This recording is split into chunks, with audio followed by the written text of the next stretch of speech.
Praise the lord. యెషయా గ్రంథము 41వ అధ్యాయము 11వ వచనము. నీ మీద కోపపడిన వారందరూ సిగ్గుపడి విస్మయమొందురు, నీతో వాదించువారు మాయమే నశించిపోదురు. దేవుని వాక్యం ఏం సెలవిస్తుందంటే, మన మీద ఎవరైతే కోపపడతారో వారు సిగ్గుపడి విస్మయం పొందుతారంటండి. మనతో ఎవరు వాదిస్తారో వారు నశించిపోతారంట.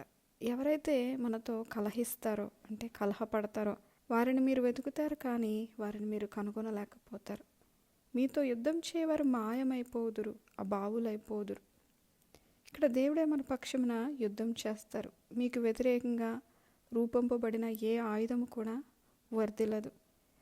దేవుడే మన పక్షాన మనకు తోడుగా నీడగా ఉన్నారు.